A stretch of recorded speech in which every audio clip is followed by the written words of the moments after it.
Apakah Paskah itu hanya sekedar seperti orang Israel, mereka dibebaskan dari kematian anak sulung, ataukah ada makna lain bagi kita saat ini?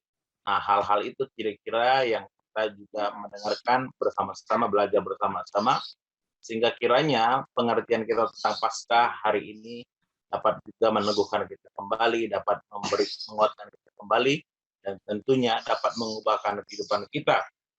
Karena itu kita melihat Bapak Ibu Saudara kasih oleh Tuhan dan anak-anak sekalian, dalam Keluaran pasal 12 itu membicarakan tentang Paskah.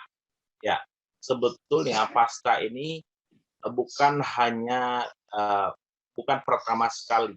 Ada banyak versi, baik orang percaya, baik orang Israel maupun non Israel, mereka memiliki Paskah masing-masing. Tetapi kita melihat Paskah Israel ini, dan ini menjadi pangkalnya nanti menjadi Paskah yang kita rayakan. Karena itu kalau kita melihat Paskah dalam Keluaran pasal 12, kalau kita tidak perlu baca, saya meringkas saja bahwa di mana bangsa Israel itu mau dibawa keluar oleh Musa dari Mesir. Itu karena Firaun mengeraskan hati, maka Tuhan menyatakan melalui Musa itu tulah demi tulah. Tujuannya apa? Supaya itu melembutkan, mengerti Firaun bahwa yang menyuruh itu adalah Tuhan. Dari tulah 1 sampai dengan 9, Firaun tidak berubah hatinya. Dan sampailah kepada tulah yang ke-10, yaitu kematian anak sulung. Nah, begitu masuk ke dalam tulah 10, maka bangsa Israel disuruh oleh Allah melalui Musa bahwa mereka harus memotong kambing atau domba. Lalu darahnya itu ditaruh atau diusapkan begitu di tiang pintu. Dan Allah melihat ada tanda itu setiap rumah orang Israel, maka anak sulung dalam rumah itu tidak mati. Sedangkan bila tanda itu tidak ada, berarti mereka bukan orang Israel. Maka anak sulung bukan hanya anak sulung manusia, tapi ternyata sampai ke binatang pun mati. Nah, jadi kita melihat Paskah itu dalam bangsa Israel itu menunjukkan bagaimana bahwa ada perlindungan Tuhan. Dari bahasa Ibrani itu katanya Pesach, itu melewati. Jadi dengan ada darah di pintu itu sebagai tanda bahwa mereka tidak kena tulah. Nah, ini kita lihat Paskah Israel. Lalu pertanyaannya, apakah Paskah itu sama dengan hari ini? Nah, kita lihat kalau dalam perjalanannya, kita lihat di dalam Perjanjian Baru, Yesus sendiri merayakan Paskah. Loh, kok bisa? Iya, Yesus kira-kira mengikuti yang mana? Yesus mengikuti yang lama, yang tadi, tetapi sudah berubah. Paskah itu dirayakan di Bait Allah. Mereka mempersembahkan korban kepada Allah, baik kambing, domba, dan lain sebagainya. Lalu dagingnya itu mereka bawa ke rumah, mereka makan bersama-sama. Karena itu kita lihat Yesus makan perjamuan Paskah bersama murid-murid. Nah, tapi setelah itu kita lihat, nah, sekitar tahun 70 itu Bait Allah hancur. Dan tidak ada lagi tempat mempersembahkan korban. Jadi Paskah mereka itu sudah berhenti. Mereka biasa melakukan di rumah-rumah saja. Nah, lalu pergerakan ke dalam abad gereja mula-mula itu Paskah masih dirayakan. Tetapi menimbulkan dua versi. Versi pertama, Paskah itu hari Jumat. Nah, lalu versi kedua, merayakan hari Minggu. Lalu yang mana yang benar? Ya, nah jadi kita lihat bahwa setelah itu ada Konsili Nisea, namanya Konsili Nisea dalam sejarah gereja, maka diputuskanlah Paskah itu adalah hari Minggu. Kenapa hari Minggu? Nah, ini penting bahwa hari Minggu karena sebetulnya Paskah itu memaknai kebangkitan Kristus. Kenapa dikatakan bahwa kalau kita lihat dalam Alkitab, maka pada hari pertama minggu itu dikatakan dalam kebangkitan itu, disitulah Yesus dibangkitkan, maka itu yang dirayakan. Maka Paskah kita tidak lagi kepada perayaan mengingat kembali bagaimana bangsa Israel karena kita bukan bangsa Israel. Jadi makna Paskah bagi kita adalah kita merayakan kebangkitan Kristus. Nah, kira-kira itu yang menjadi dasar bagi kita merayakan Paskah. Sehingga kalau ada yang bertanya kepada Anda, kepada kita dapat menjelaskan bahwa Paskah yang kita rayakan bukan Paskah Israel, yang Paskah yang kita rayakan bukan hari Jumat, tapi yang Paskah kita rayakan hari Minggu, karena punya makna bagi kita.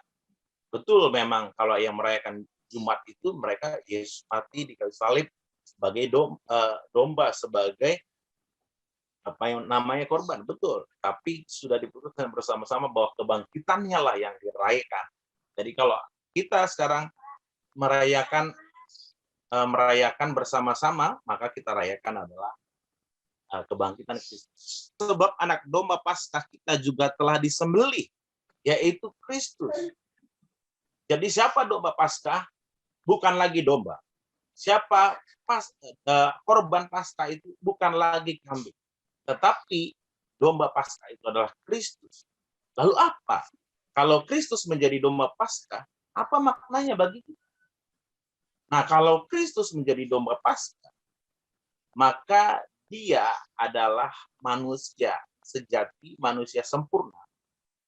Karena kenapa? Kalau kita lihat nanti dalam kitab Imamat, bahwa domba Paskah itu memiliki kriteria yang sangat ketat, bahkan hampir sempurna.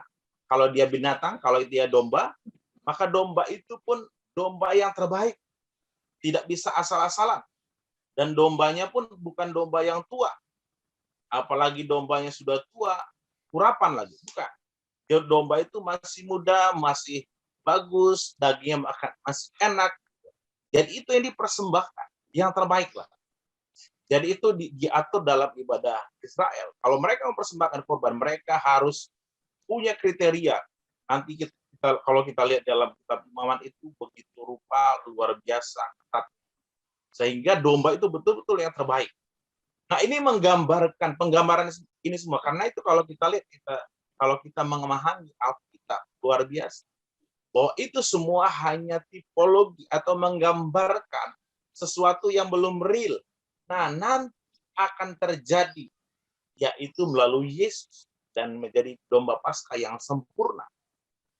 Nah, kalau dia menjadi domba Paskah, kita lihat bagaimana Paskah itu kita rayakan, bahwa bukan lagi merayakan Paskah Israel, tapi kita merayakan bahwa Yesus mati ganti kita.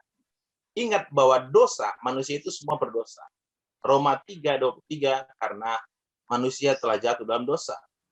Dan dikatakan Roma 6:23, upah dosa adalah maut. Jadi solusi dari dosa itu hanya satu, yaitu kematian.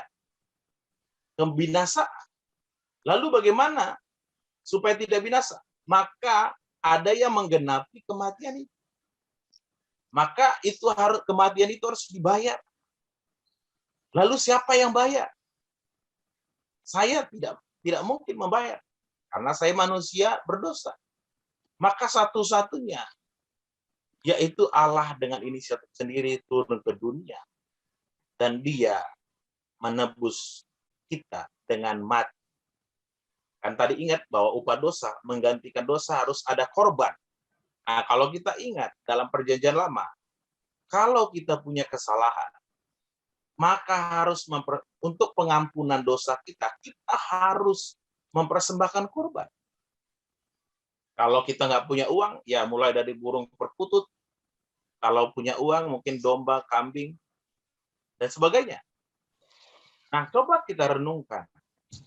Kalau sekiranya Kristus tidak mati di kayu salib, maka kita harus membayar dosa kita. Yesus sendiri turun dari surga, menggenapi. Dia mati. Kan tadi harga yang harus dibayar adalah kematian. Yaitu dia sendiri, bukan lagi domba, tapi dia sendiri dengan darahnya tercurah. Dia menjadi domba Paskah yang seharusnya kita harus membayar, maka dia membayar dan dibayar lunas. Tuhan membayar dengan lunas.